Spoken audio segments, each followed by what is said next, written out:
Hello students, क्या हाल है? ठीक ठाक। सबसे पहले आप तमाम स्टूडेंट्स का बहुत बहुत शुक्रिया। मेरे पहले वीडियो को आपने बहुत लाइक किया। In one day 500 views on my first video. और मैं भी ये उम्मीद नहीं कर रहा था कि एक ही दिन में इतनी सारी व्यूज मेरे पहले ही वीडियो को मिलेगी।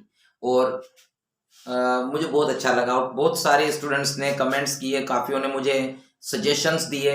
उन तमाम की सजेशन को भी मैं बिल्कुल उस पर अमल करूंगा। और जो जो चीज़ें आपको लगती है कुछ वीकनेसेस हैं, जैसे ब्राइटनेस का इशू है, ये सारी चीज़ें आने वाले 3-4 लेक्चर्स में, 3-4 वीडियोस में सब चीज़ें अच्छी हो जाएंगी। ठीक है ना? और मैं मुकम्मल तौर पर हर तरह से मेरी कोशिश रहेगी कि वीडियो की क्वालिटी अच्छी हो, ऑडियो अच्छा हो। उसके अलावा जो मैं टॉपिक पढ़ा रहा हूँ फिजिक्स और केमिस्ट्री के, उसका कंटेंट एक एक वीडियो में बहुत ज़्यादा होना चाहिए और बहुत अच्छा कंटेंट होना चाहिए। और मेरी ये जो वीडियोस जो मैं बना रहा हूँ, इसमें मेरा टारगेट सिर्फ और सिर्फ सिंध बोर्ड नहीं है।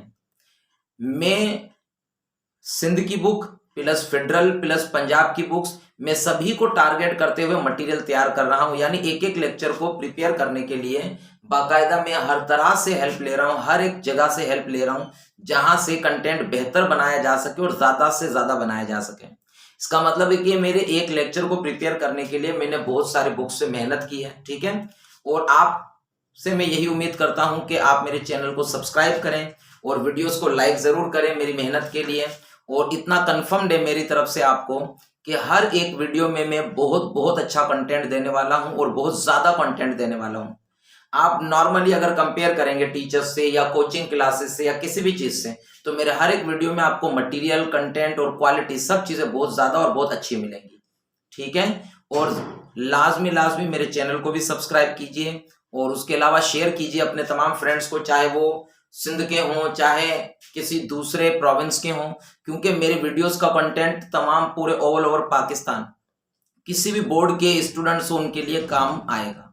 ठीक है? सो बिना ज्यादा बातें किए शुरू करते हैं आज का लेक्चर। ठीक है? Multiplication and division of significant figures. Last lecture में आपको पता है कि मैंने एंड किया था addition and subtraction of significant figures तक, है ना? और आज हम स्टार्ट कर रहे हैं multiplication and division of significant figures.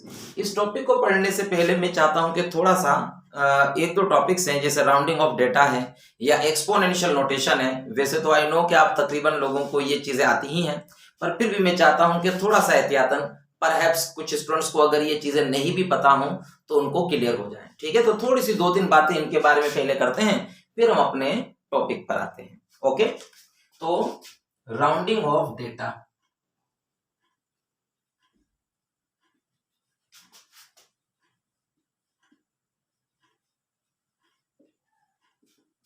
देखें, वैसे तो आपको क्लियरली इसकी मीनिंग तो आती ही है। ठीक है ना? ये तो बहुत ही कॉमन टॉपिक है। राउंडिंग ऑफ का मतलब होता है शॉर्ट करना, सिंप्लीफाई करना। और डेटा का मतलब होता है वैल्यू, नंबर, मेजरमेंट, जो भी कहना चाहे। ठीक है?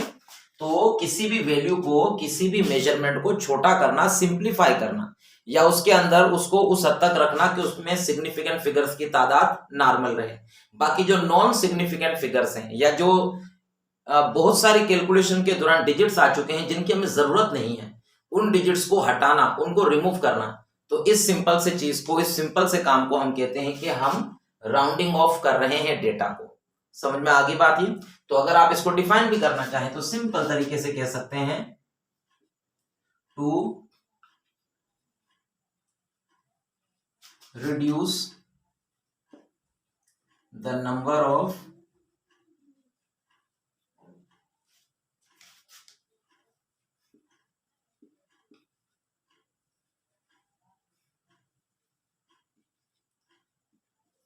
digits from a measurement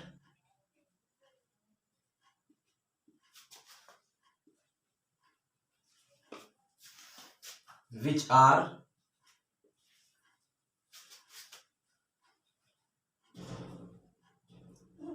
non-significant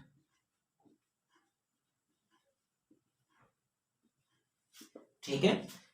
to reduce the number of digits from a measurement, यानी डिजिट्स को, कुछ को हटाना, खत्म करना, ड्रॉप करना, जो कि हमारे लिए सिग्निफिकेंट नहीं है या हमारे लिए इंपॉर्टेंट नहीं है उस मेजरमेंट में। ठीक है? जैसे फॉर एग्जाम्पल आपने कुछ कैलकुलेशन की, दो वैल्यूज है उसको मल्टीप्लाई किया या डिवाइड किया वॉटेवर, और उसका कुछ आंसर आया कुछ इस तरह से, जैसे 27.29781375। आपको पता होगा जैसे हम कैलकुलेटर में आंसर निकालते हैं तो बहुत सारे डिजिट्स आ जाते हैं। अब इतने सारे डिजिट्स की हमें जरूरत ही नहीं है ना। तो हम चाहते हैं कि भाई हमारा आंसर पॉइंट के बाद एक डिजिट तक बरकरार रहे, और हम बाकी डिजिट्स को क्या करना चाहते हैं, रिमूव करना चाहते हैं या ड्रॉप करना चाहते हैं, खत्म करना चाहते हैं। तो इसका मतलब हम क्या कर रहे हैं, राउंडिंग ऑफ कर रहे हैं इस डेटा को। ये जो वैल्यू है दैट इज कॉल्ड डेटा, और हम इस डेटा को क्या कर रहे हैं, राउंड ऑफ कर रहे हैं। तो हम क्या करते हैं, यहां से इसको 27.3 कर देते हैं। ओके, अब जो मैंने काम किया है यहाँ पर 27.3 किया है, यानी 2 को 3 बना दिया है। ये चंद एक रूल्स वैसे आप सबको तकरीबन आते ही होंगे, उनको थोड़ा सा डिस्कस कर लेते हैं। फिर भी मेरा काम ये है, मैं इसको मिटा दूं। ओके, आपने बोल दिया मिटा दूं, तो इसके अंदर हमारा फर्स्ट रूल है, रूल्स। पहला ये है कि अगर जिस डिजिट को आप ड्रॉप कर रहे हैं वो 5 से बड़ा डिजिट है, यानी आप कह सकते हैं if the digit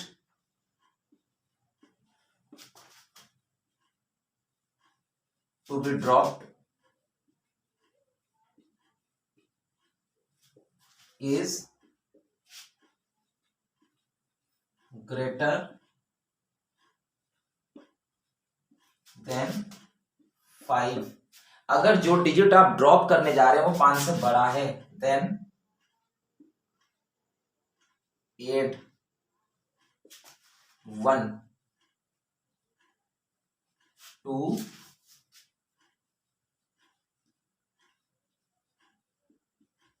preceding digit. अब देखिए इसका मतलब क्या है। फॉर एग्जाम्पल आपके पास वैल्यू है 57.37891 आप चाहते हैं कि इसको यहां तक राउंड ऑफ कर दिया जाए। तो आप देख रहे हैं कि इसके अंदर ये वाला जो डिजिट है, यहां पर एक चीज नोट करिएगा, मैं बहुत सारे डिजिट्स को राउंड ऑफ करने जा रहा हूं ना, ये बहुत तमाम के तमाम डिजिट्स ड्रॉप हो रहे हैं, ये सब के सब जो अंडरलाइंड है। लेकिन इसमें ये जो प्रीवियस पीछे के जो डिजिट्स हैं, इससे हमारा लेन देन नहीं होता है ज्यादा। इन ड्रॉप होने वाले डिजिट्स में जो पहला डिजिट है, ये है हमारे लिए इंपॉर्टेंट। और अगर ये वाला डिजिट 5 से बड़ा है तो जो प्रीसीडिंग डिजिट है, वर्ड प्रीसीडिंग का मतलब होता है पहले आने वाला।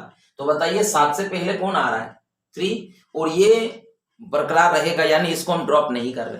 तो रूल ये कहता है कि जो डिजिट्स आप ड्रॉप कर रहे हैं उसमें से जो फर्स्ट वाला डिजिट है, अगर ये ग्रेटर देन 5 है तो इसका जो प्रीसीडिंग डिजिट है इसके अंदर 1 प्लस करिए और फिर आंसर लिखिए। तो आप इसको क्या लिखेंगे, 57.4 ये करके लिखेंगे, ठीक है। इसी तरह से अगर मैं लिखता हूं 60.38291 ये वैल्यू है। और चलें जी, अब इसको मैं कर सकता हूं यहां पर, जैसे ये वैल्यू है और कहा जा रहा है कि इनको राउंड ऑफ कीजिए। तो आप क्या करते हैं, 60.3 और ये ग्रेटर देन 5 है, हमें इसी को ही देखना है, पीछे वाले डिजिट्स को नहीं देखना। अगर ये ग्रेटर देन 5 है तो आप इसको 9 कर दीजिए, सही है। हमारे पास वैल्यू है 5969821 ऐसे कोई वैल्यू है फॉर एग्जाम्पल। अब जरा ध्यान दीजिएगा, एक नई चीज आने वाली है। देखें, अभी तक आपने एक चीज नोट की कि जब मैं डिजिट्स को राउंड ऑफ कर रहा था तो जिनको राउंड ऑफ किया था उसकी जगह पर कुछ भी नहीं लिखा, सिंपली उनको हटा दिया मैंने। लेकिन अगर कुछ ऐसी वैल्यूज आपके सामने आए जिसमें पॉइंट के लेफ्ट में हो सारे डिजिट्स, यानी पॉइंट के राइट में ना हो, तो फिर आप क्या करेंगे, जितने डिजिट्स को आप राउंड ऑफ कर रहे हैं उतने ही आपको 0 लगाने पड़ेंगे, ठीक है ना। यहां पर ये रूल फिर से याद रखिए, अगर पॉइंट के लेफ्ट यानी डेसिमल पार्ट, बल्कि राइट की तरफ जो डेसिमल पार्ट है, इस डेसिमल पार्ट के अगर डिजिट्स को हटाएंगे, इन्हें कहा जाता है डेसिमल पार्ट, और पॉइंट के इस तरफ का ये जो पार्ट है इसे कहते हैं होल नंबर पार्ट। तो जो डेसिमल पार्ट है, अगर इसमें से डिजिट्स को राउंड ऑफ किया जा रहा है तो आप इसकी जगह पर कुछ भी नहीं लिखेंगे। लेकिन अगर आप होल नंबर वाले पार्ट से कुछ डिजिट्स को राउंड ऑफ कर रहे हैं तो इसकी जगह पर जितने डिजिट्स राउंड ऑफ हुए उतने जीरो आपको देने पड़ेंगे। तो इसका मतलब है कि इसको अगर मैं राउंड ऑफ करूं, ठीक है, पॉइंट के इस तरफ के डिजिट्स को, तो 1 2 3 4 4 डिजिट्स राउंड ऑफ हो रहे हैं, तो इसका मतलब है 4 जीरो देने पड़ेंगे पहले तो इसकी जगह। ओके, और ये डिजिट देखिए ग्रेटर देन 5 है, तो इसका 1 इसमें प्लस कर देते हैं, तो ये हो जाएगा 5 7।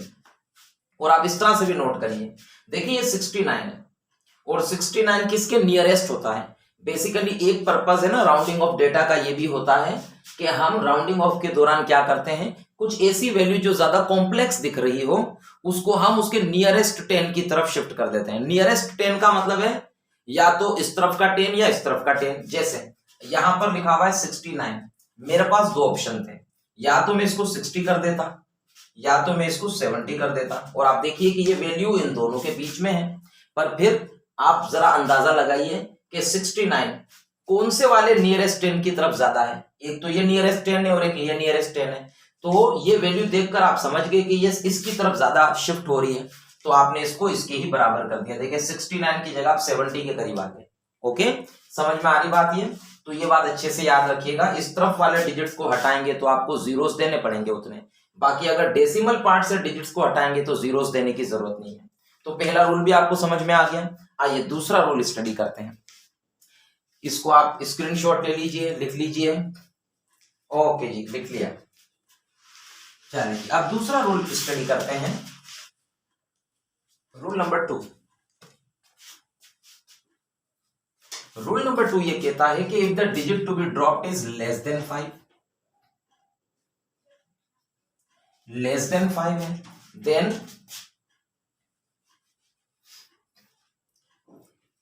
then preceding digit remains as it is। तो अगर जो डिजिट ड्रॉप किया जा रहा है वो 5 से छोटा है तो इसका जो प्रीसीडिंग डिजिट है, उससे पहले आने वाला डिजिट, उसको आप सिंपली एज इट इज रखिए, उसमें कोई चेंजेस, उसमें 1 की एडिशन नहीं करनी है। जैसे अगर मैं इसको राउंड ऑफ करता हूं 39.43921 ये वैल्यू है, अगर मैं इसको राउंड ऑफ करता हूं यानी यहां तक, तो आप देखिए कि जिस डिजिट को राउंड ऑफ किया जा रहा है फर्स्ट वाला, ये लेस देन 5 है, तो इसका मतलब है कि ये जो वैल्यू है वो एज इट इज रहेगी, इसमें कोई 1 की एडिशन नहीं होगी। तो ये इसका आंसर आ गया। ठीक है, इसी तरह से अगर मैं लिखता हूं 5968213 ये वैल्यू है, और मुझे कहा जा रहा है कि इसमें इसको राउंड ऑफ कर दीजिए। सही है, तो अगर मैं इसको राउंड ऑफ करता हूं तो इसकी जगह आप एक चीज तो समझ ही गए कि मुझे 3 जीरोस तो देने ही पड़ेंगे, क्योंकि मैं किसको राउंड ऑफ करने जा रहा हूं, मैं पॉइंट के इस तरफ के डिजिट्स को यानी होल नंबर पार्ट के डिजिट्स को राउंड ऑफ करने जा रहा हूं। तो मैंने लिखा सबसे पहले 5968, और आप देखिए कि जो डिजिट ड्रॉप हो रहा है वो लेस देन 5 है, तो यहां पर सिंपली 3 जीरो आएंगे, इस 8 के अंदर 1 की एडिशन नहीं होगी। ये भी रूल क्लियर है आपको, कोई मसला नहीं इसमें। चले एक सवाल इसका भी और करते हैं। अगर वैल्यू है हमारे पास 979.32317 और हमें कहा जा रहा है कि इनको आप कर दीजिए राउंड ऑफ, तो ठीक है कर लेते हैं, क्या मसला है। ये हो गया, और आपको पता है पॉइंट आया है इधर, तो जाहिर सी बात है पॉइंट के पीछे के जो डिजिट्स हैं ये सब के सब हट गए, और क्योंकि ये लास्ट डिजिट लेस देन 5 है तो इसके अंदर 1 की एडिशन नहीं होगी। क्लियर होगी बात, ये कोई मसला तो नहीं है। ओके, तो ये रूल हो गए 2, इसको आप स्क्रीनशॉट ले लीजिए या लिख लीजिए। चलते हैं अगले रूल की तरफ। अच्छा जी,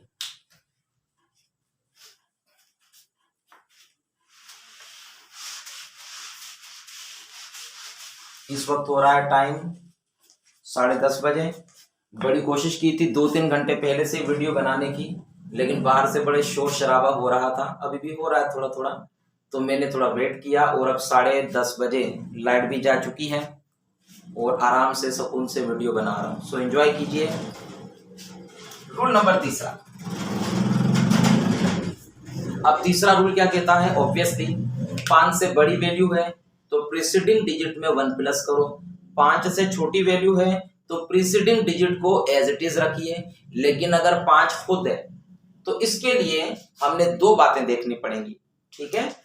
अगर 5 खुद राउंड ऑफ हो रहा है, जैसे यहां पर मैं एक वैल्यू आपके सामने लिखता हूं 69.3521, अगर ये राउंड ऑफ हो रही है वैल्यू तो एक तो यहां पर चले, पहले मैं एक और भी लिख लेता हूं, उसके बाद फिर से लिखता हूं 69 यही वैल्यू और यहां पर लिखता हूं 4521। ओके, अब इन 2 वैल्यूज को आप देखिए, इन दोनों वैल्यूज में मैं आपसे कहता हूं इनको राउंड ऑफ किया जाना है, ठीक है? तो यहां पर देखिए कि अगर जो डिजिट राउंड ऑफ हो रहा है, अगर वो 5 खुद है जो राउंड ऑफ हो रहा है, तो हमेशा याद रखें कि इसके बाद, बल्कि जैसे इससे पहला जो डिजिट है जिसे हम क्या कहते हैं? प्रीसीडिंग डिजिट कहते हैं। ये प्रीसीडिंग डिजिट अगर ओड हो, क्या हो? ओड हो, तो ऐड करना है 1, ठीक है? तो ऐड करना है 1 इसमें, तो ये कितना हो जाएगा? 69.4। और अगर ये ऑलरेडी इवन हो, ये अगर ओड हो तो इसको इवन करना पड़ेगा, और अगर ये ऑलरेडी इवन है,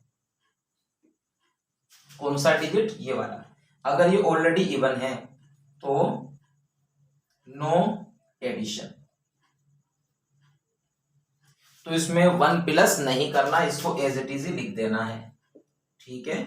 इस तीसरे रूल में कुछ अलग अलग बातें मुख्तलिफ बुक्स लिखती हैं, लेकिन हमारे जो सिलेबस हैं ऑल ओवर पाकिस्तान जो भी बुक्स हैं उसमें कोई पर्टिकुलर एक्स्ट्रा बात नहीं लिखी हुई, इसलिए मैं ज्यादा इससे डिस्कस नहीं कर रहा, बस यहां तक हम बात कर रहे हैं। चले एक और एग्जांपल इसका लेते हैं। हमारे पास वैल्यू है 77.3439.521, ये वैल्यू है और हमें इसे राउंड ऑफ करना है यहां तक। ओके, तो अगर मैं इसको राउंड ऑफ करता हूं तो आप देखिए कि इसका 1 इसमें प्लस होगा कि नहीं होगा? होगा कि नहीं होगा? तो आंसर है होगा। तो यहां का 1 आप इसमें प्लस कर देते हैं तो क्या हो जाएगा? ये हो जाएगा 10, और आपको पता है 10 का तो आप इधर सिर्फ 0 ही लगा सकते हैं, तो 1 यहां पर चला गया ऊपर, ठीक है? तो ये कितने हो गए? 4.77। और वैसे भी अगर आप एक चीज फील करें इसमें तो देखो 39 है, तो 39 का नियरेस्ट 10 कौन सा होता है? 40 होता है ना? तो इसको हमने ये वैल्यू कर दी। तो आई होप कि ये 3 रूल आपको समझ में आ गए होंगे। चले इसके बाद इसको आप लीजिए स्क्रीनशॉट, इससे आगे चलते हैं। स्क्रीनशॉट लें या इसे लिखिए एज यू विश, राइस और फिश।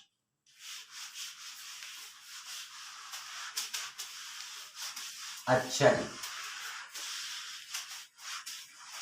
एक चीज एक्स्ट्रा और हम डिस्कस कर लेते हैं जिसे कहते हैं एक्सपोनेंशियल नोटेशन। मैं चाहता हूं कि अभी शुरुआती वीडियोस है ना, तो इसमें ये जो चंद एक बेसिक कॉन्सेप्ट्स हैं ये सारे के सारे कवर कर लें। इसके लिए कोई अलग से वीडियोस बनाने की मुझे लगता नहीं है कि कोई जरूरत है, इसीलिए मैंने सोचा कि ये छोटे छोटे टॉपिक्स हैं, इन्हीं के साथ ही एक बार कवर हो जाए ताकि उसके बाद हम ज्यादा मेन टॉपिक्स पर आ सकें, ठीक है? तो एक्सपोनेंशियल, या इसे हम साइंटिफिक नोटेशन भी कहते हैं, साइंटिफिक नोटेशन।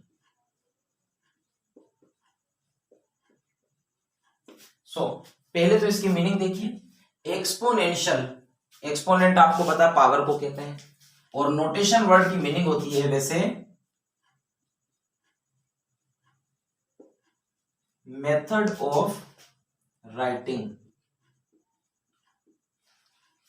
ठीक है?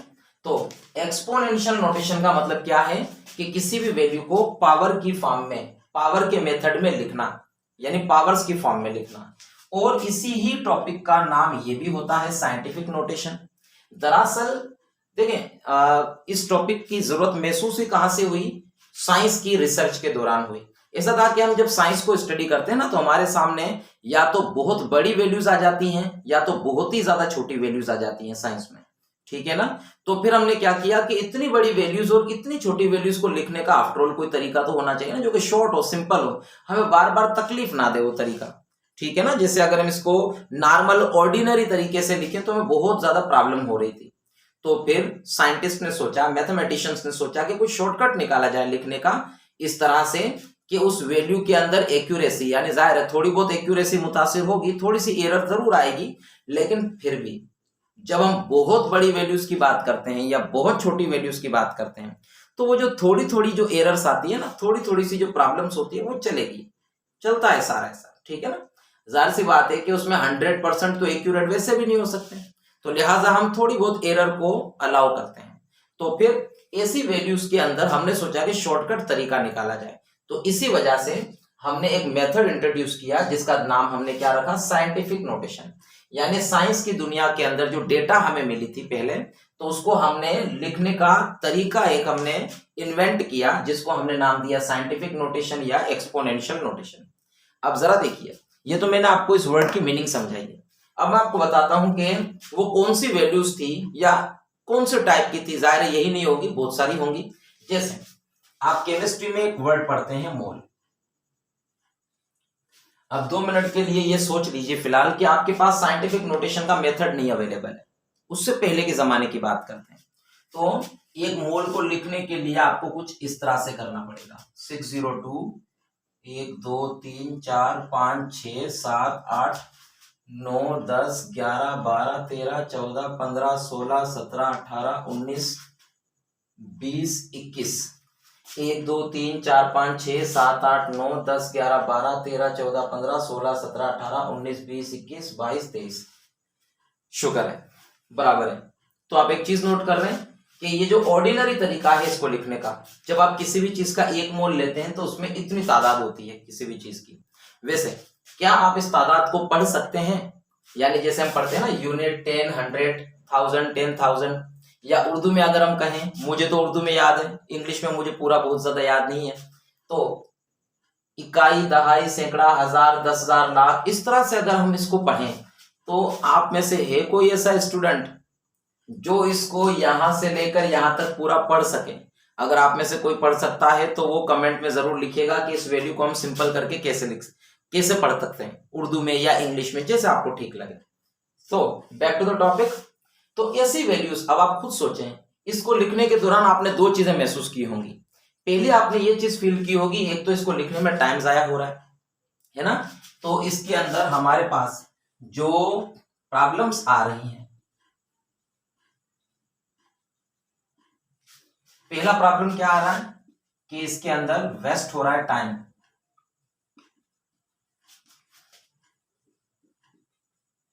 और नोट करिए, एक और भी प्रॉब्लम आ रही है।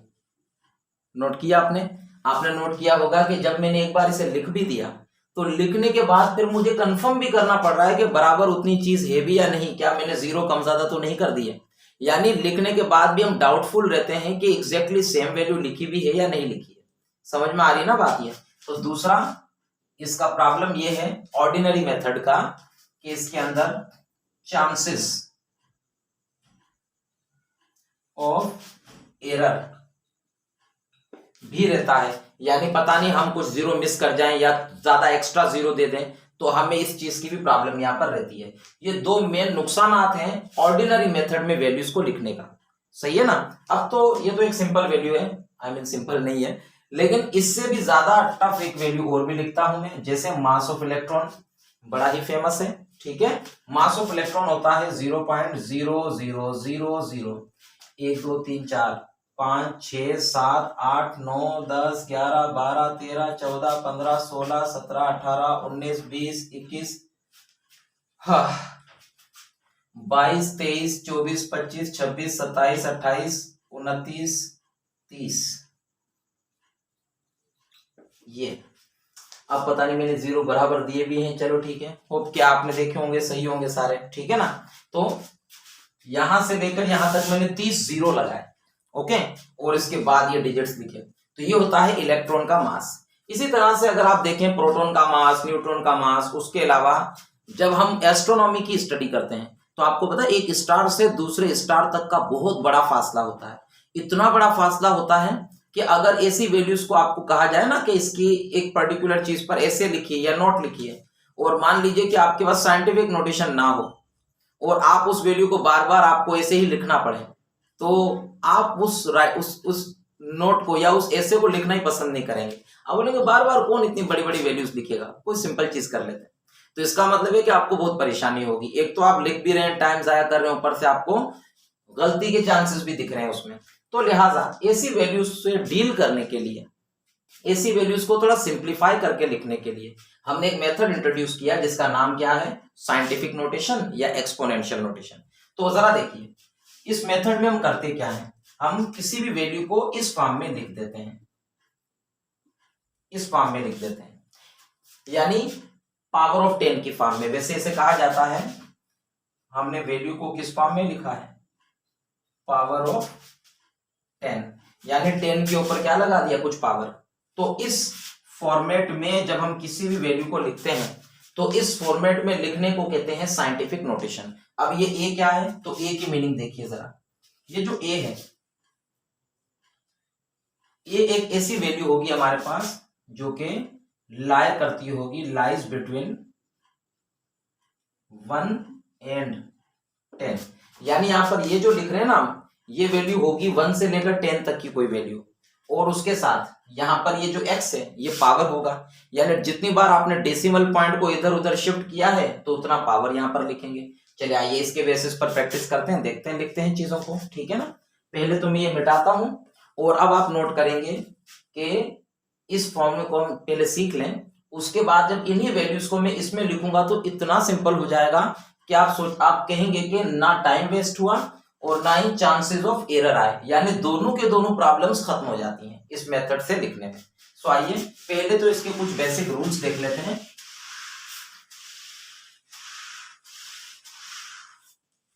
अच्छा जी,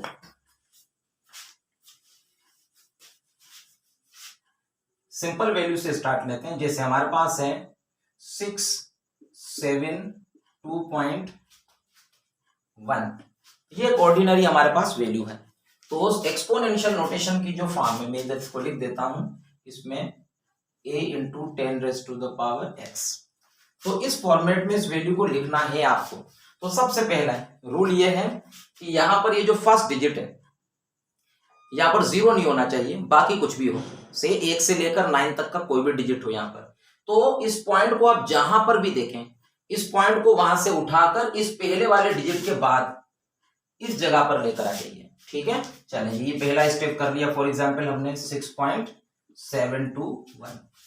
दूसरा इसमें रूल ये कहता है कि इंटू 10 आप लगा दीजिए, ठीक है। वैसे बेस हम 10 लेते हैं जनरली, इसके अलावा भी कोई बेस लिया जा सकता है, अलाउ है, लेकिन क्योंकि कन्वेंशनली एक रस्म और रिवाज है कि पूरी दुनिया में हम डेसिमल सिस्टम यूज करते हैं नंबरिंग का, यानी 10 का सिस्टम नंबरिंग का हम यूज करते हैं।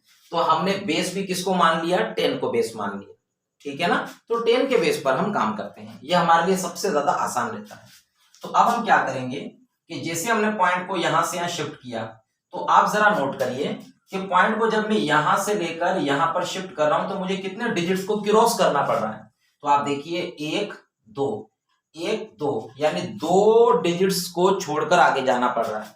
तो पावर आप लगाएंगे 2। अब आखिरी सवाल, यहां पर पावर प्लस का भी हो सकता है और पावर माइनस का भी हो सकता है, ठीक है। तो यहां पर हमने पावर कौन सा लगाना है, जरा इसके लिए रूल देखिए।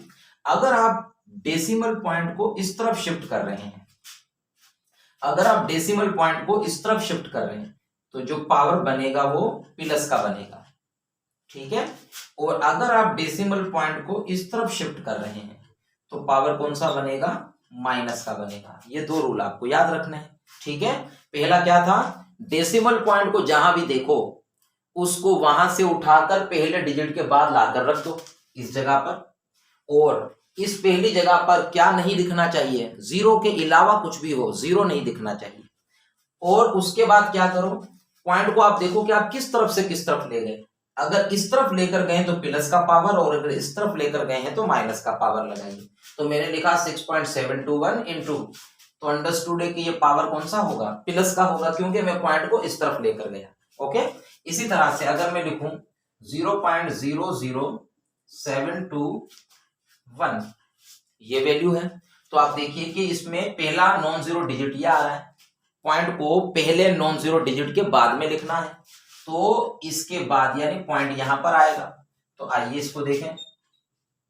तो आपने इस वैल्यू को सबसे पहले 7.21 करके लिख दिया।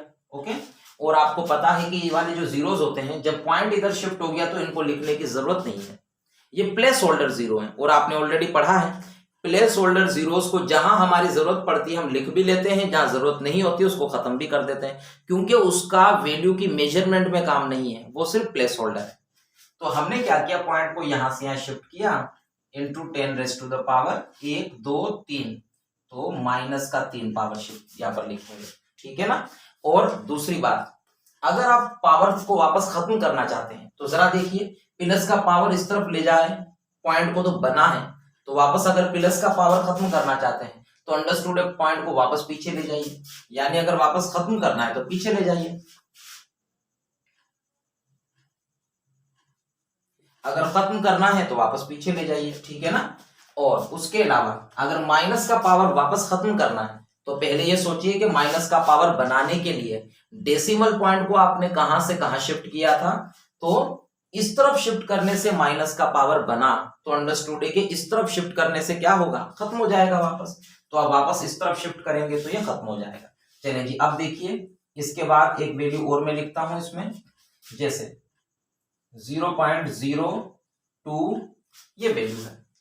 तो इसमें जरा देखें कि पॉइंट जाहिर सी बात है इस जगह पर शिफ्ट होगा, ये आगे इस तरफ। और याद रखें कि जब पीछे कोई डिजिट ही नहीं है, यानी मैं पॉइंट को यहां शिफ्ट कर दूं, इसके पीछे कोई डिजिट ही नहीं है, तो भले आप इस पॉइंट को शो ना भी करें तो भी चलेगा। अंडरस्टूड है कि पीछे पॉइंट तो हमेशा होता ही है, उसे लिखें ना लिखें वो अंडरस्टूड है कि है। ओके, आपने एक चीज नोट की होगी, अगर आप कैलकुलेटर यूज करते हैं तो आपने देखा होगा कि कैलकुलेटर में भी जब आप कोई वैल्यू लिखते हैं तो उसके पीछे ऑलरेडी पॉइंट आपको दिखता है, यानी आप नहीं भी लगाएं पॉइंट तब भी पॉइंट होता है। आपने अक्सर कैलकुलेटर में ये चीज भी नोट की होगी, है ना। और उसके अलावा आप ये भी नोट करते होंगे, अगर नहीं किया तो आज ही नोट कीजिएगा, जाकर एक्सपेरिमेंट जरूर करना चाहिए आपको, कि जब आप पॉइंट वाली वैल्यू लिखते हैं कैलकुलेटर में, यानी एक तो आपने पूरी होल नंबर कोई वैल्यू लिख दी, 5 लिख दिया, तो पॉइंट खुद ब खुद दिखता है पीछे। लेकिन अगर आप 0.5 खुद लिखते हैं तो आप एक चीज नोट करेंगे कि वो जो पीछे पॉइंट पहले दिख रहा था वो वहां पर नहीं होगा। क्या मतलब है इस बात का, इसका यही मतलब है कि एंड में पॉइंट होता है जब तक कि आप पॉइंट को किसी आगे की तरफ शिफ्ट ना करें। अगर आगे शिफ्ट हो गया तो फिर दो जगह पर तो पॉइंट नहीं होगा ना। ऐसा मत समझेगा कि ऐसे ही कैलकुलेटर को अच्छा लगता है एंड में पॉइंट देना फुल स्टॉप की तरह, ऐसा कोई मतलब नहीं है इसका, ठीक है ना। चलें जी, अब देखिए तो यहाँ पॉइंट अंडरस्टूड है, तो हम लिखते हैं इसको पॉइंट 1 2, तो 2 बार पीछे शिफ्ट किया तो माइनस का 2। Is it clear. इसी तरह से अगर मैं लिखता हूं, हमारे पास वैल्यू है 7000000, सही है, और हमें पता है पॉइंट यहां पर अंडरस्टूड है एंड में, तो हम इस पॉइंट को कहां लेकर जाएंगे, 7 से 7 के बाद की जो डिप्लेस है यहां पर लेकर जाएंगे। तो अगर मैं इसको 7 लिख दूं और ये लिख दूं, एक चीज और भी ध्यान में रखिए, अक्सर ये जो जीरोस होते हैं पीछे, इसको अगर हम ना भी लिखें तो भी बात वही है, कोई फर्क नहीं पड़ता है, क्योंकि ये जीरो यहाँ पर प्लेस होल्डर है, और प्लेस होल्डर सिर्फ ये काम कर रहे होते हैं कि साथ की जो प्लेस है, यूनिट 10 100 1000 10,000, तो साथ की इस तरह से जो प्लेस है उसको बरकरार रख रहे हैं। अब जीरो नहीं देंगे तो इसकी यूनिट प्लेस हो जाएगी ना, तो वो प्लेस मेंटेन करने के लिए है ये। तो अब जरा एक चीज और नोट करें, जब मैं इंटू 10, इसको भले आप लिखें ना लिखें, अच्छा लगता है तो भले पढ़ा रहे, वरना मैं मिटा देता हूं, ठीक है। तो यहां पर देखिए 1 2 3 4 5 6, पावर कितना लगाया 6, और इस तरफ है तो प्लस का 6।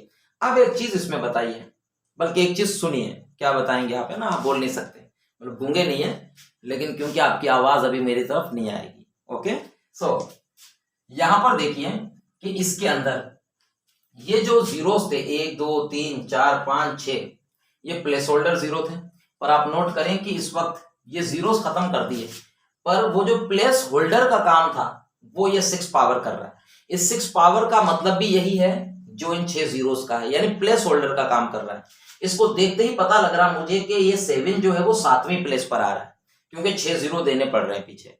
तो यानी ये हमेशा याद रखेंगे साइंटिफिक नोटेशन में। आपने एक चीज नोट की होगी, मैंने कहा कि जो प्लेस होल्डर जीरो होते हैं वो एसएफ नहीं होते हैं। और यहां से भी एक चीज नोट करो, मैंने कहा कि ये वाला हिस्सा भी कभी एसएफ नहीं होता है, क्योंकि ये हिस्सा प्लेस होल्डर के जैसा ही तो है, प्लेस होल्डर का ही काम तो कर रहा है, और ये जीरो या ये वाला हिस्सा इसीलिए एसएफ नहीं होता। क्लियर है बात ये? चलेंगे अब अगर हमारे पास वैल्यू हो 3.2 इंटू 10⁻⁻5, तो हम इसे अगर वापस ऑर्डिनरी फॉर्म में लिखें तो क्या करेंगे?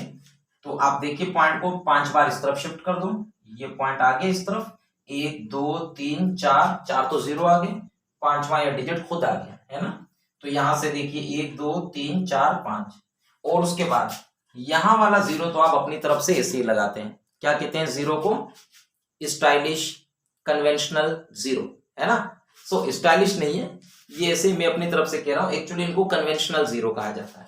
और आप देखिए कि जैसे ही पॉइंट को मैं वापस शिफ्ट मैंने किया इस तरफ, तो देखें पावर मैंने अब यहां पर से खत्म कर दिया। ओके, सो आई होप कि ये एक्सपोनेंशियल नोटेशन भी आपको क्लियर हो गया है। अब हम अपने इस रूल पर आते हैं जिसके लिए मैंने ये सारी बातें आपसे कही है। ओके, नाउ लिसन, चलिए जी मिटा देता हूं, इससे मैं मिटा दूं। अच्छा जी, देखता हूँ वीडियो कैसी आ रही है। हाँ, अच्छी लग रही है। आई होप कि ब्राइटनेस भी ठीक ही है।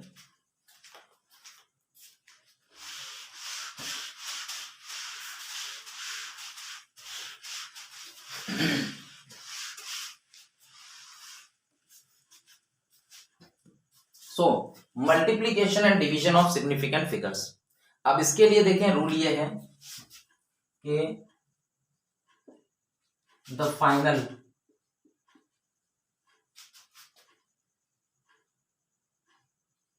answer should have as many SF as the original value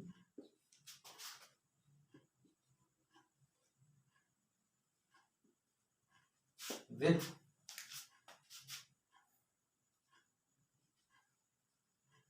smallest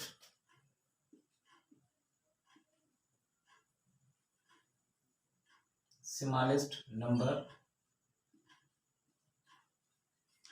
of SF।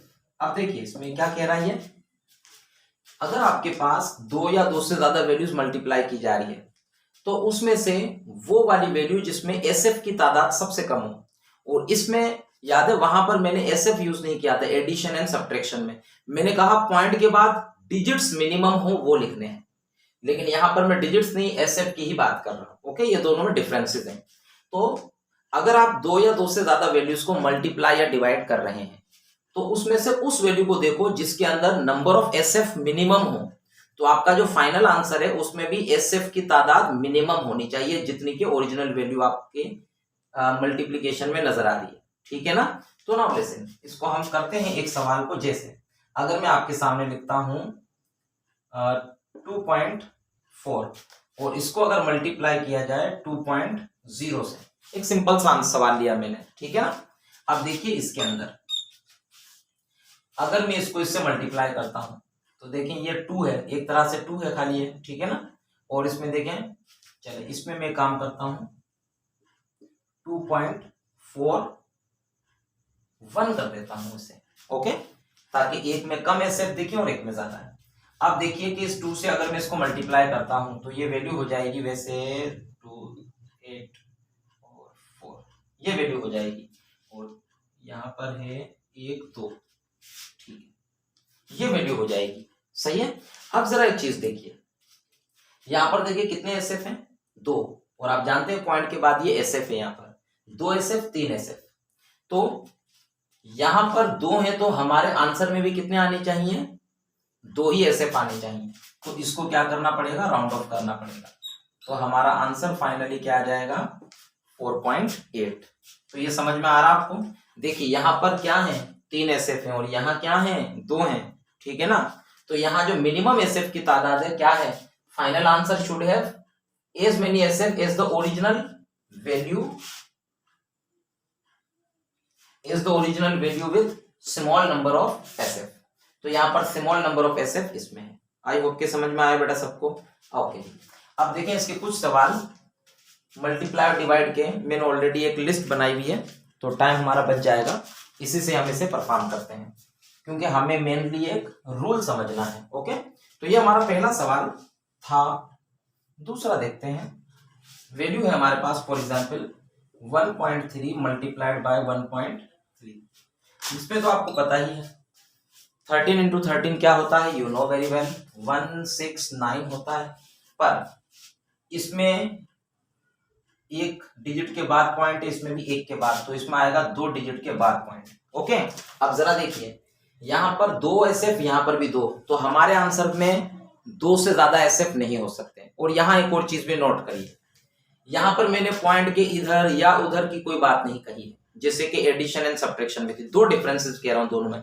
एक, वहां पर मैंने एसएफ के लिए बात की थी, मैंने वहां पर बात किसकी की थी, पॉइंट के बाद डेसिमल प्लेसेस की, नहीं सिर्फ डिजिट्स की। और यहां पर किसकी बात हो रही है, एसएफ की। दूसरा डिफरेंस, वहां पर पॉइंट के पीछे वाली वैल्यूज की बात होती थी और यहाँ पर ओवरऑल डिजिट्स की बात हो रही है। क्लियर है बात ये? अच्छा जी, तो यहाँ पर इसको राउंड ऑफ करना पड़ेगा हमें। चलें जी, इसको अगर हम राउंड ऑफ करते हैं तो आंसर हो जाएगा 1.7। ठीक है, इसी के साथ हमारा दूसरा सवाल है, इसमें तीसरा सवाल है,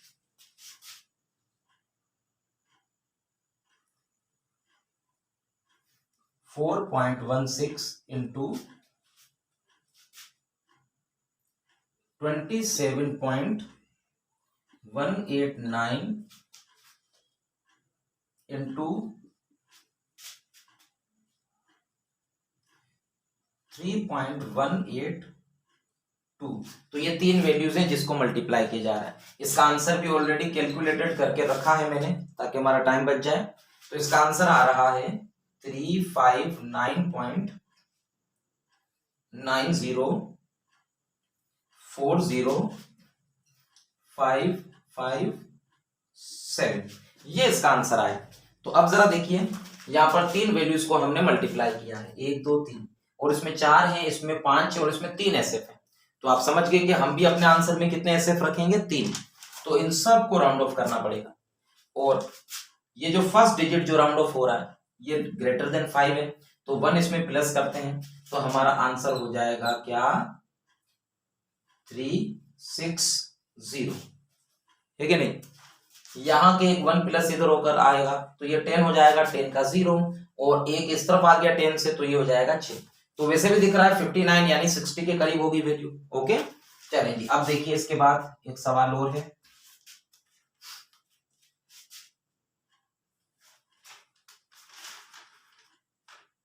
(3500 अपॉन 7.25।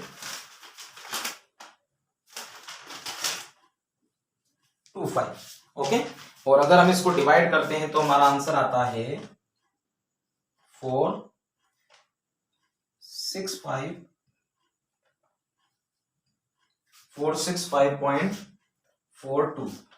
तो अब क्या किया जाए, आप समझ गए। यहां पर कितने हैं, यहां पर कितने एसएफ हैं, अगर आप इनको एसएफ नहीं मानते हैं तो यहां पर कितने हैं, 2 एसएफ, और यहां पर कितने हैं, 3 एसएफ हैं। तो आप कितने रखेंगे, अंडरस्टूड है कि हमने इनको राउंड ऑफ करना पड़ेगा, है ना। और अगर हम इन्हें राउंड ऑफ करते हैं, क्योंकि आपको पता है कि ये 2 ही एसएफ हम इसमें रख सकते हैं, तो हमारे यहाँ वैल्यू आ जाएगी कितनी। अब आप देखेंगे 5 को राउंड ऑफ किया जा रहा है, तो ये वैल्यू, क्योंकि ये क्या है, इवन है, तो हम इसको एज इट इज लिखेंगे।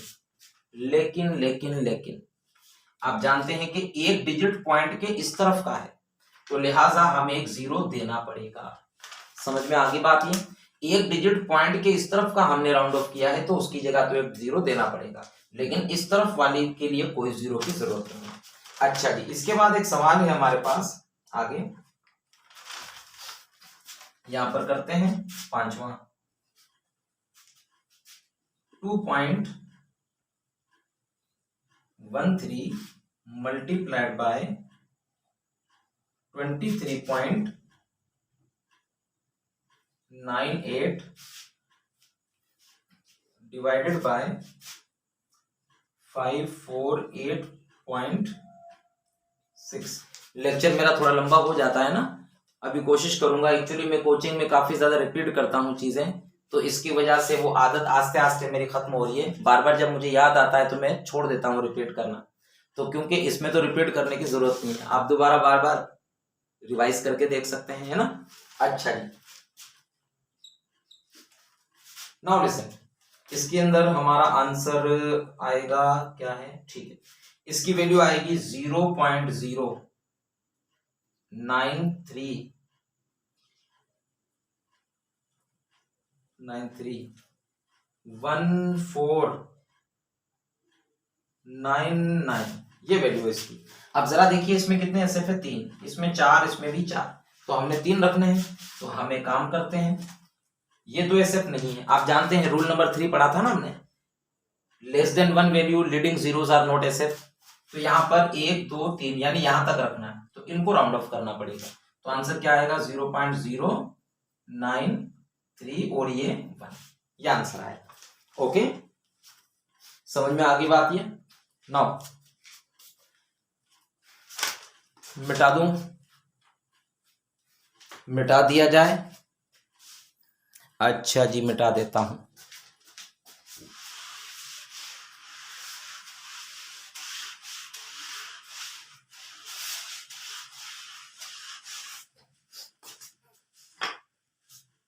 चलिए जी, इसके बाद कुछ सवाल और भी हैं, प्रैक्टिस करते हैं ना। मैं तकरीबन, एक्चुअली ये मत समझिएगा कि ये सर सिमिलर टाइप के क्वेश्चंस करवा रहे हैं। एक्चुअली आप एक चीज नोट करें कि इसमें हर एक सवाल में कुछ नई चीज, मतलब जितनी पॉसिबल चीजें आती है ना, यानी क्वेश्चन जैसे 1 2 सवाल इसके आपने परफॉर्म किए, कॉन्सेप्ट तो समझ में आ ही गया कि इसमें ये चीज कही जा रही है कि इतने ऐसे बरकरार रखने। लेकिन जब मुख्तलिफ टाइप की वैल्यूज आती है ना, तो कंफ्यूजन होती है थोड़ी। और मैंने हर एक एग्जाम्पल में, मैंने गिनती के 4-5 एग्जाम्पल लिए हैं, 5-6 एग्जाम्पल्स हैं, लेकिन हर एग्जाम्पल में कुछ कुछ नई नई चीजें लिखी है, ताकि हर एक चीज कवर हो जाए साथ में, ठीक है ना। अच्छा जी, देखें, इसके बाद एक वैल्यू है हमारे पास, क्वेश्चन नंबर 6 होगा शायद, 75.5 मल्टीप्लाइड बाय 286.7 मल्टीप्लाइड बाय 0.25, ये वैल्यू है हमारे पास, सही है। और इसका आंसर भी लिख देता हूं पहले में। अच्छा जी, इसका आंसर है 5411.4625। ओके, अब जरा देखिए, 2 एसएफ 3 4, तो हमें कितने रखने हैं, 2 रखने हैं, तो हम इनको राउंड ऑफ कर देते हैं। और अब आप समझ गए कि क्या आंसर लेना है इसका, तो आंसर इसका लेना है 5।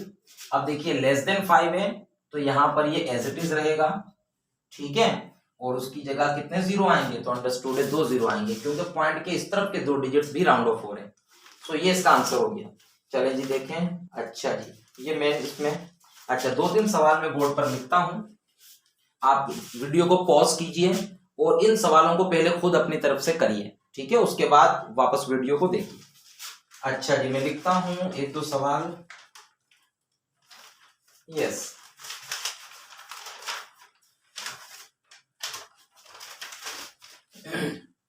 सवाल है राउंड ऑफ, ये थोड़ा सा राउंड ऑफ से रिलेटेड भी है, ठीक है ना, राउंड ऑफ अप टू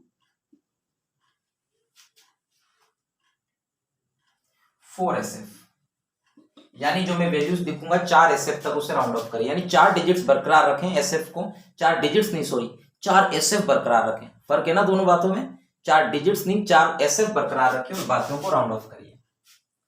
चले 6.45372। दूसरा सवाल, 48.38250। तीसरा सवाल 8 1 2 3 4 5 5 ये 1 2 3। हाँ अच्छा जी, चौथा सवाल 2.65986 इंटू 10⁻³ और पांचवा सवाल इधर लिख देता हूं, यस 0.004687। वीडियो को पॉज कीजिए और पहले अपनी तरफ से इसे कर लीजिए, 4 SF तक रखिए और बाकियों को राउंड ऑफ कर दें। वीडियो पॉज कीजिए, शाबाश, और कीजिए ये। अच्छा जी, तो आपने वीडियो पॉज कर भी लिया, सवाल भी कर लिए, ओके जी। अब आंसर चेक करते जाएं और अगर आप समझते हैं कि आपने सारे आंसर करेक्ट किए हैं तो अपने आप को शाबाशी दे दीजिए, ठीक है। सो इसका 1 2 3 4 यहां तक, इसको राउंड ऑफ करते हैं 6.454। करेक्ट किया है तो वेल डन, नहीं किया है तो फिर ठीक है, अब सही कर लूं। अच्छा जी, इसमें 1 2 3 4, इसका मतलब ये हटाएंगे तो 48.3 है। इसका अगर आपने इसका ये किया 1 2 3 तो आपने सही नहीं किया, गलत किया। अब आप भी सोच रहे होंगे कि इसमें क्या किया जाए। इसमें अगर आपने ये आंसर लिखा है तो गलत लिखा है। इसमें याद करिए 5वां रूल, क्योंकि आपने एक तो 5वें रूल में ये भी बात पढ़ी है कि इसमें तो है ही एक SF, तो 4 कैसे कर सकते हैं। लेकिन मैंने ये भी बताया था कि 4 भी हो सकते हैं, 2 भी हो सकते हैं, सब 0 भी SF हो सकते हैं। तो आप इसे क्या करें, साइंटिफिक नोटेशन में पेश कर दें। पॉइंट इधर है तो पॉइंट को इधर ले जाइए, तो 1 2 3 4 5 ये पॉइंट आ गया इधर। अच्छे से देखिएगा, ये रूल बड़ा इंपॉर्टेंट है। यहां पर आ गया और उसके बाद 1 2 3 जीरोस को जानबूझकर लिखिए, क्योंकि आपको मैंने 5वां रूल यही समझाया था ना एक्सपोनेंशियल नोटेशन की दुनिया में। मैंने कहा था कि अगर आप जितने जीरोस को यानी साइंटिफिक नोटेशन में चेंज करने के बाद भी, आपको तो पता है साइंटिफिक नोटेशन में चेंज करने से बाकी जो प्लेस होल्डर जीरो वो तो खत्म हो जाएंगे, लेकिन फिर भी आपने 3 जीरो क्यों बरकरार रखे। आप ये इस बात पर जोर देना चाह रहे हैं कि ये जो 3 जीरोस हैं इसमें, ये वाले 3 जीरोस ये मेजर्ड जीरोस हैं, ना कि प्लेस होल्डर है ना। तो इस वजह से आप क्या कर रहे हैं, आप जैसे प्लेस होल्डर तो सभी होते हैं, मेजर्ड भी प्लेस होल्डर होते हैं, लेकिन कुछ जीरो ऐसे भी होते हैं जो सिर्फ प्लेस होल्डर होते हैं। ओके, ये बात ध्यान में रखिएगा। तो इसको आपने ऐसे करके लिख दिया बस, 1 2 3 4 5 5 पावर।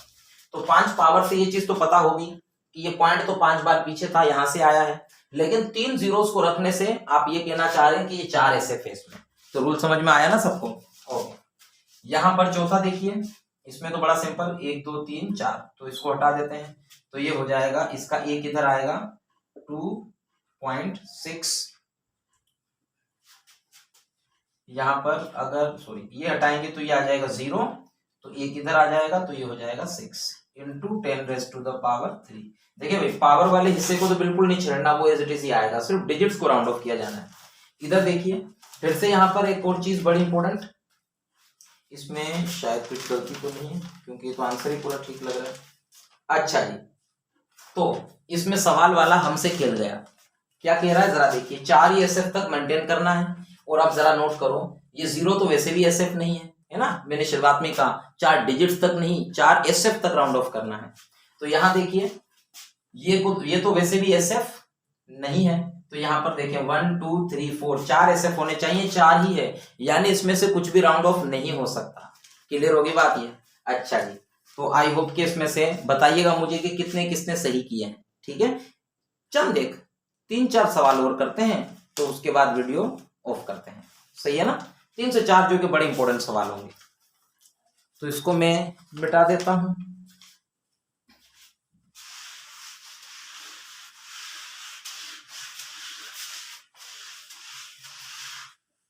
अच्छा जी, इसमें कुछ और सवाल रखे हैं मैंने। यस, क्वेश्चन फर्स्ट, सपोज कीजिए कि एक स्फीयर है हमारे पास, ठीक है, एक स्फीयर है, एक क्वेश्चन है हमारे पास ये, ओके, एक स्फीयर है हमारे पास और कहा जा रहा है कि इस स्फीयर का जो रेडियस है, स्फीयर का जो रेडियस है आर, ये आर जो है वो है 1.41 सेंटीमीटर, ओके, और हमें कहा जा रहा है कि इसका वॉल्यूम बताइए, ओके, इसका वॉल्यूम बताना है। तो देखिए किसी भी स्फीयर का जो वॉल्यूम है, volume of sphere,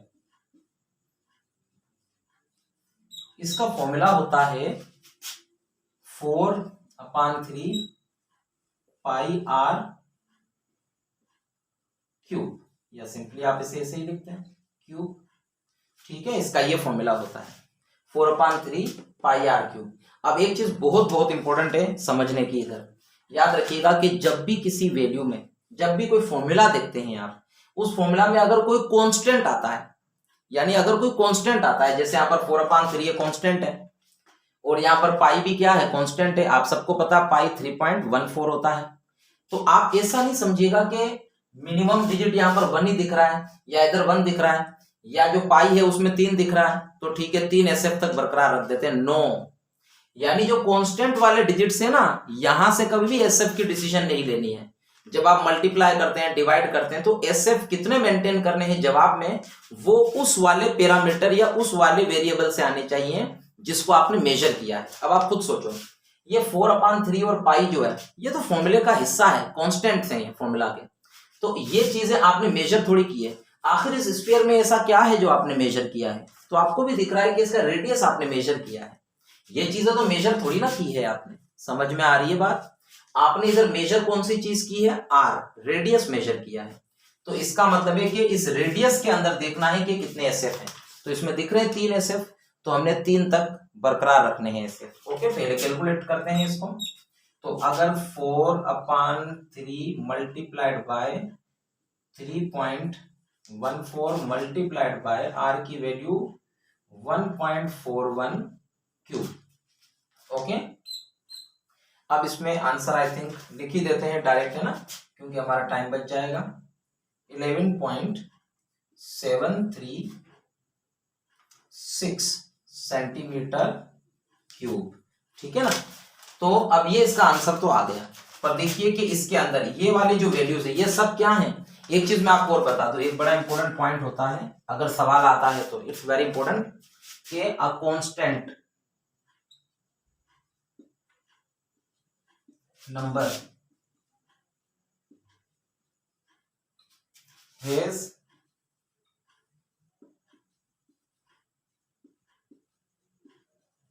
infinite SF, यानी जैसे मैं लिखता हूं 2, मिसाल ये 2 कौन सा है, 2 नंबर वाला 2 है, 2 चेयर्स 1 2, अब 2 चेयर कंफर्म्ड 2 है, तो इसका मतलब है कि इसके पीछे इनफाइनाइट SF है। इसीलिए हम परफेक्ट नंबर्स में या जो एग्जैक्ट होते हैं नंबर्स उसके अंदर इसकी बात नहीं कर सकते SF की, क्योंकि इसमें इनफाइनाइट SF है। अब आप बताइए कि जब आपने काउंट किया 2 चेयर्स, तो भले आप लाखवें, करोड़वें, अरबवें हिस्से तक मेजरमेंट काउंटिंग के हिसाब से सोचेंगे तो डाउट तो कहीं पर भी नहीं है ना आपको।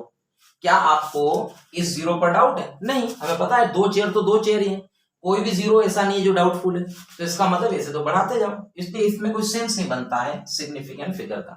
Okay, very important point, a constant number has infinite number of significant figures, सही है। तो यहां पर देखिए इसमें जो है इसको छोड़ दें, इसको छोड़ दें, इधर से डिसाइड करेंगे क्योंकि रेडियस की वैल्यू ये है, तो इधर 3 SF है तो हमने भी 3 रखने हैं, बाकियों को छोड़ देना है। तो 11.7 सेंटीमीटर क्यूब, ये हो गया इसका आंसर। ओके, मिटा दो इसे, जल्दी से स्क्रीनशॉट ले लें, बड़े इंपॉर्टेंट कॉन्सेप्ट्स हैं सारे। अच्छा जी,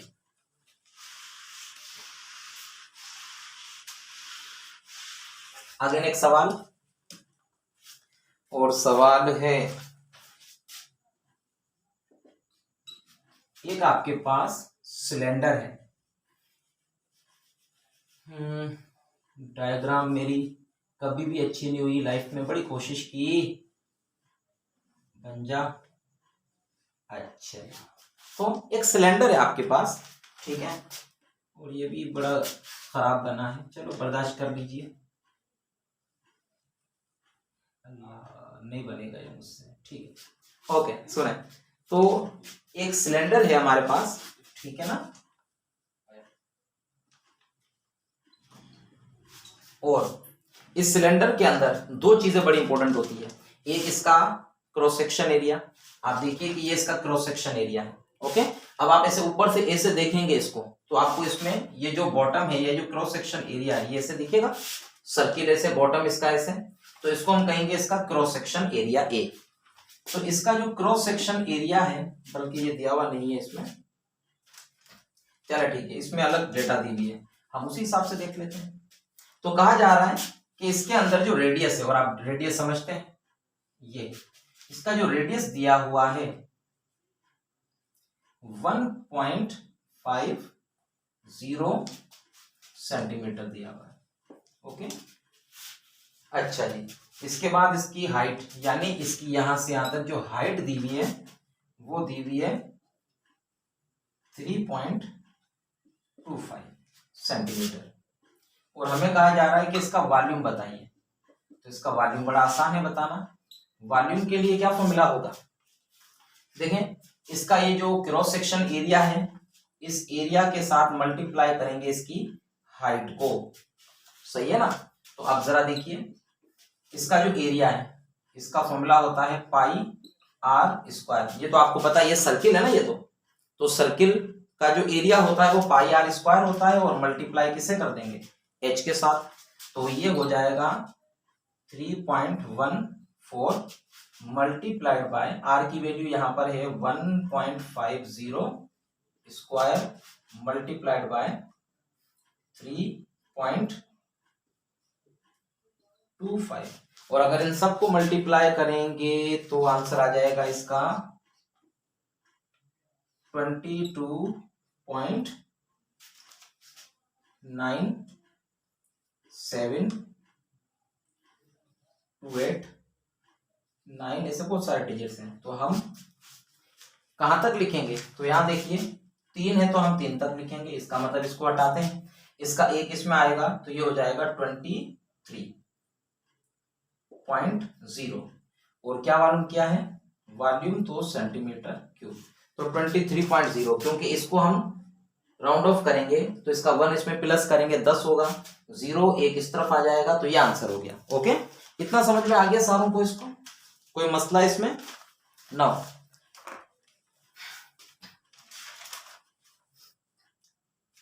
मैं इसमें, चले ठीक है, ओके, मुझे आपको एक दो सवाल देने थे लेकिन लाइटें डिम हो गई है, तो आज की वीडियो यहां तक ऑफ करते हैं। ओके जी, तो मेरा नाम है टेकम दास, और मैंने आपको आज का लेक्चर कैसा पढ़ाया, किस तरह से आपको चीजें समझ में आई, कुछ ओपिनियंस, कुछ सजेशंस अभी भी आप देना चाहें मुझे, वेलकम, आई अप्रिशिएट, और मैं चाहता हूं कि बेहतर से बेहतर आपकी ओपिनियंस को सुनकर बेहतर होता जाऊं, ठीक है ना। तो अपना ख्याल रखिएगा, all the best, take care, be chair, bye bye.